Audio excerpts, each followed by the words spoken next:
Bueno, hoy día le vamos a hablar sobre cáncer de colon. Bueno, son estadísticas del Globocam del 2020, unas estadísticas mundiales. Y con respecto al Perú, vemos la primera causa. Acá tenemos para el 2020 el número de casos de cáncer en ambos sexos. El primero es el cáncer de próstata, luego de pulmón, estómago y colorectal. Eso es en ambos sexos. Con respecto a solo varones, el primero es de próstata, el segundo es de colon, perdón, el segundo es de estómago y el tercero colorectal. Y con respecto a todas las mujeres, el primero es de mama, después de cuello uterino, estómago y colorectal. Siempre es la tercera y cuarta causa de cáncer en el Perú. Acá tenemos con respecto por grupos etarios, es más o menos lo mismo. Eso fue una representación en barras para poder visualizar la distribución en hombres y mujeres y según el tipo de cáncer, ¿no? Bueno, el cáncer colorectal aparece con una serie de mutaciones de genes específicos. Hay genes supresores tumorales y genes oncogénicos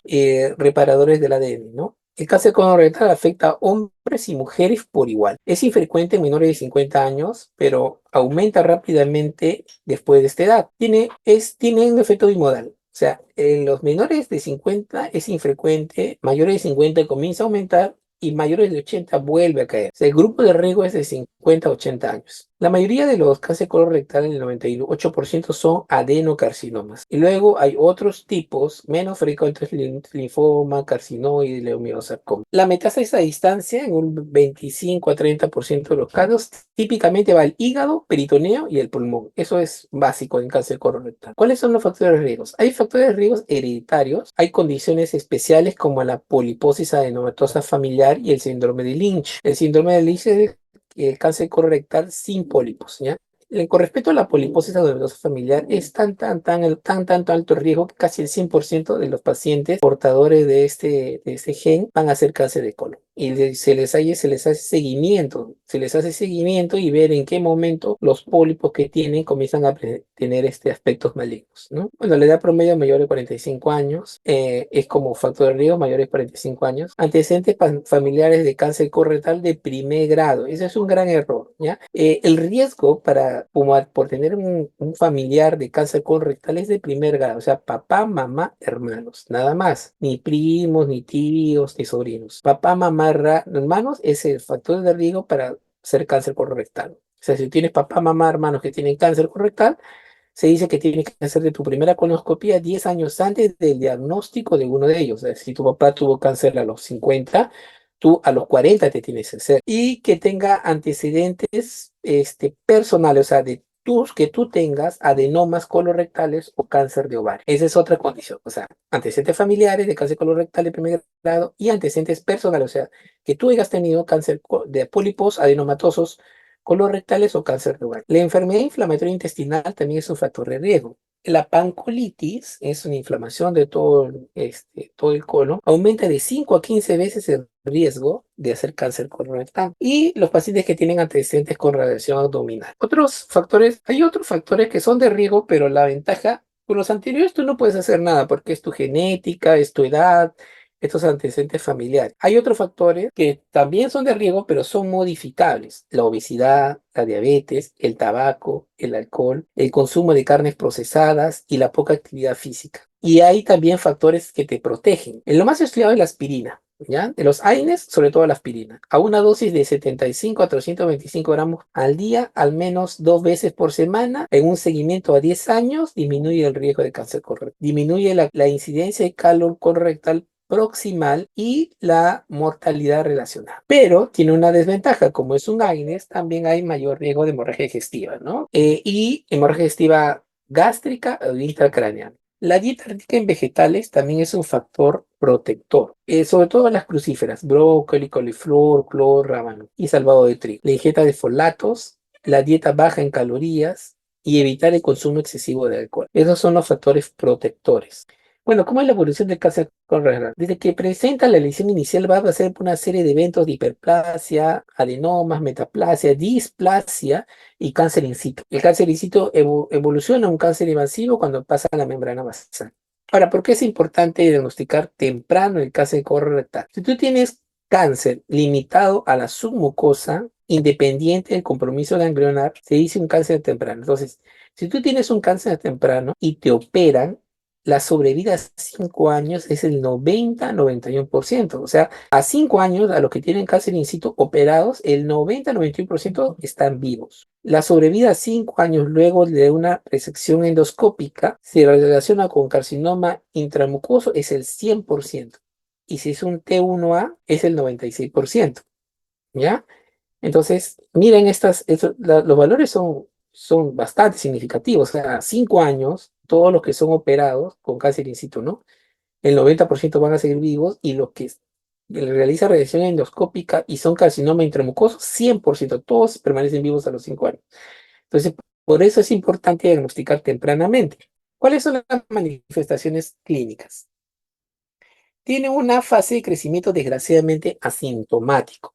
¿Ya?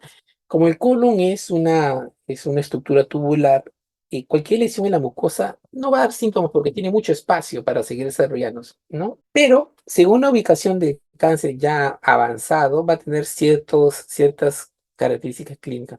El caso del colon derecho va a presentar hemorragia de origen oculto, anemia y dolor abdominal. Y en el caso del colon izquierdo hay alteraciones de los ritmos evacuatorios, hemorragias y obstrucción. Con respecto al recto, va a tener dolor en la defecación, proctalgia, tenesmo, tumor palpable, diarrea y en la diarrea mucosanguinolenta. En formas generales, hay síntomas generales, hay astenia, anorexia, anemia y pérdida de peso sin causa aparente. ¿Cómo es la localización de cáncer rectal? Normalmente, las estadísticas decían que el cáncer rectal es el más frecuente, 23%, y conforme se va alejando es menos frecuente. Pero esto ha ido cambiando. ¿Por qué? Porque ahora hay técnicas de detección más rápida y se está viendo que el cáncer derecho y el cáncer ligero son similares, muy similares. Ahora ahí se puede detectar más precozmente los cánceres porque hay mejores equipos de colonoscopía, equipos de alta resolución. ¿Cómo vamos a hacer el diagnóstico? El diagnóstico, siempre la anamnesis, la historia clínica, la exploración física y la palpación, búsqueda de masas y el tacto rectal. El tacto rectal es muy importante, porque recuerden que los casos más frecuentes es en el recto. Una bioquímica completa y una función hepática. Hay pruebas fecales, T-Venom en heces, pero no es cualquier T-Venom, tiene que ser el T-Venom inmunológico o el T-Venom enzimático. El test de Guayacol no tiene mucho valor, tiene muchos falsos positivos, ¿ya? Es un té veno enzimático. ¿Cuál es el problema del guayacol, el té veno clásico? Es que tienes que tener una dieta muy estricta que muy pocos pueden respetarla. En cambio, en el inmunológico no, solo necesitas una muestra y no tienes que hacer dieta. Y el problema del té veno es que es predictor para cáncer avanzado, no es para predictor para adenomas. Entonces, bueno, desgraciadamente si se sale en PDU positivo, no vamos a buscar un cáncer incipiente, sino uno avanzado. Hay marcadores tumorales como el C antígeno carcinoma embrionario. Se dice que la elevación preoperatoria del CA aumenta el riesgo de recidivas y pronóstico. Y evaluación postoperatoria sirve para el seguimiento de lesiones residuales. Bueno, obviamente la colonoscopía diagnóstica y terapéutica es el gol estándar, pero se pueden hacer sigmoidoscopías flexibles o cápsula endoscópica. La cápsula endoscópica no solo sirve para el intestino delgado, hay cápsulas endoscópicas también para el intestino grueso. Por imágenes también nos pueden ayudar una tomografía con contraste de todo, un barrido tomográfico, tórax, abdomen y pelvis. ¿Y para qué nos sirve? Para ver extensión regional, metástasis o complicaciones. La resonancia de contraste de hígado podría identificar lesiones hepáticas que no son visibles con la tomografía. El PET scan puede ser útil para pacientes candidatos a resección de metástasis hepático y pulmonares aislados. O sea, si tiene lesiones aisladas en el pulmón o el hígado, eh, la tomografía con emisión de positrones te podría ubicar la lesión y nos podría ayudar para hacer la resección.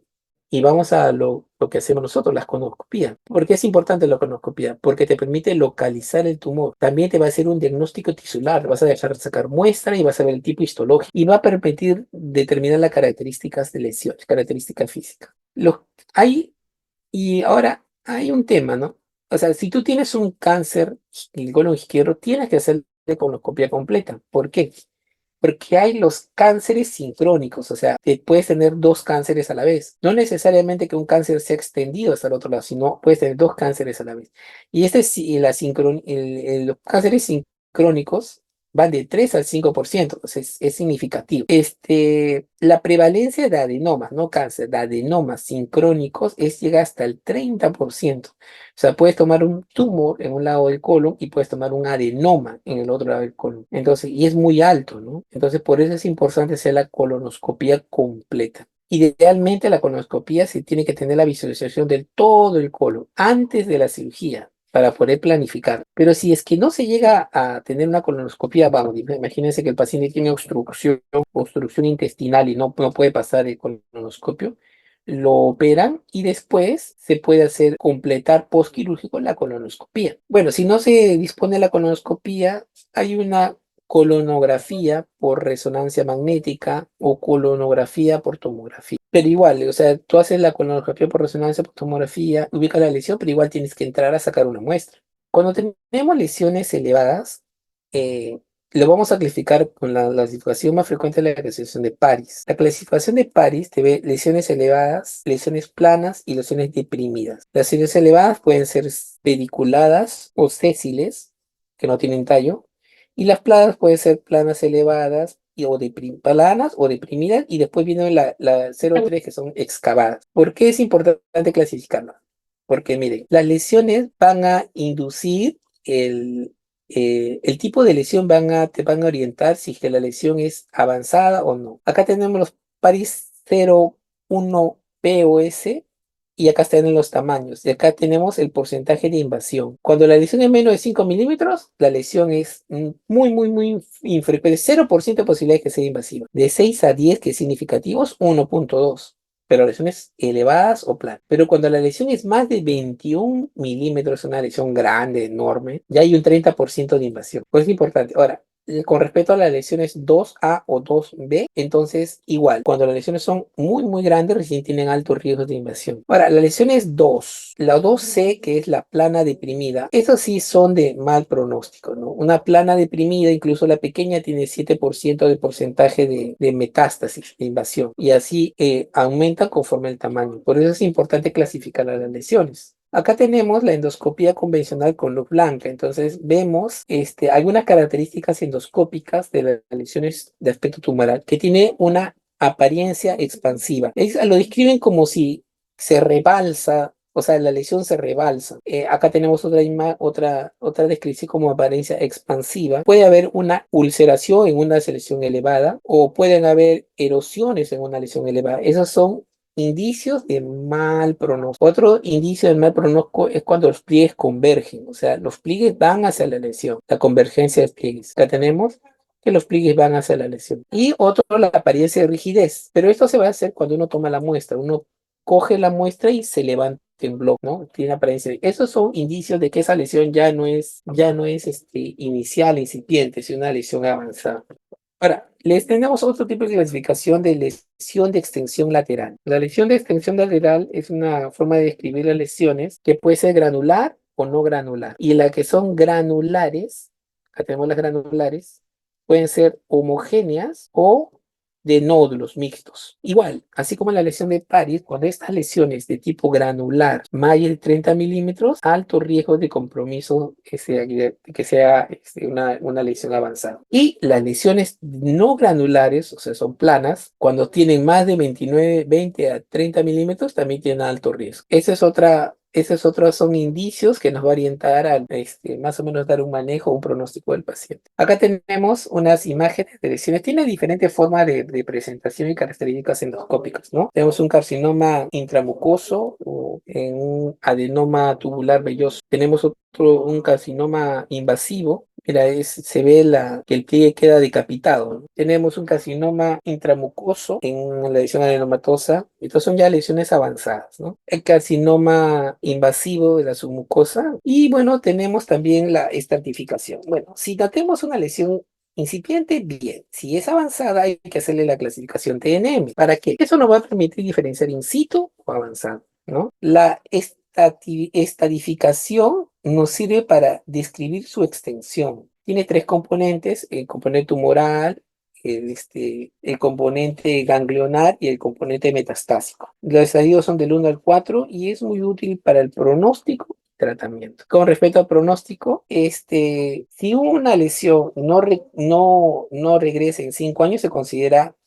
curada. Del estadio 1 y 3 potencialmente curables, y el estadio 4 no se consideran curados. La supervivencia a 5 años, estadio 1 hasta el 90%, el 2 hasta el 85%, en el 3 60%, y el 4 raramente sobreviven a los 5 años, tiene una promedio de vida de 1 a 2 años, ¿no? El estadio 4 es el más severo. Ahora, cuando tenemos una paciente con un cáncer de colon, la mejor opción que sea quirúrgico. Si no tiene opción quirúrgica, el pronóstico es malo. Aproximadamente el 80% de los cánceres colorectales se localizan en la pared del colon y afectan los ganglios regionales. La cirugía es la única modalidad curativa. Puede haber una extirpación del tumor con el segmento afectado y los ganglios. Entonces tenemos diferentes tipos de resecciones. Si el tumor está en la parte izquierda, hemicolectomía izquierda. Si está en la parte derecha, hemicolectomía. Si está en el transverso, hay una hemicolectomía de la zona del transverso. Hay hasta una hemicolectomía completa cuando son cánceres sincrónicos, ¿no? Que es la terapia neoadyuvante. En los pacientes con tumores localmente avanzados y márgenes quirúrgicos comprometidos, se les puede dar terapia neoadyuvante, o sea, terapia previa a la cirugía. ¿Para qué sirve? Para reducir el riesgo de micrometástasis. Hay una quimioterapia adyuvante en el tratamiento en los pacientes con resección potencialmente curativa, ¿no? El objetivo es erradicar la micrometástasis y reducir la recurrencia y el aumento de la tasa de curación. ¿Cuál es el problema de la terapia neoadyuvante o adyuvante? Que tiene muchos efectos adversos muy tóxicos, ¿no? Puede dar toxicidad, eh, eh, puede ser mucositis, emesis, diarrea, neutropenia, fiebre, fatiga, pérdida de pelo, síndrome mano-pie, cardiotoxicidad. Afortunadamente, la mayoría de estos síntomas son reversibles, ¿no? Bueno, ¿y qué es lo que se hace cuando tenemos los famosos screening, ¿no? Anteriormente se usaban a partir de los 50 años, ahora se tiene la tendencia de disminuir la edad a partir de los 45 años, ¿ya? Y más de 75 años también tiene que ser individualizado, ¿ya? Es entre los 45 y 75 años. ¿Y qué es lo que hace? Duplica las tasas. Las tasas duplican las tasas de detección. 2 veces el riesgo de cáncer del colon y 4 veces el riesgo de cáncer de recto. Tiene que ver con los estilos de vida occidentales y la disminución de casos de colon rectal. Eso va a permitir la disminución de casos de rectal en mayores de 50 años. Entonces, disminuir el tiempo de screening es importante por todo esto, ¿ya?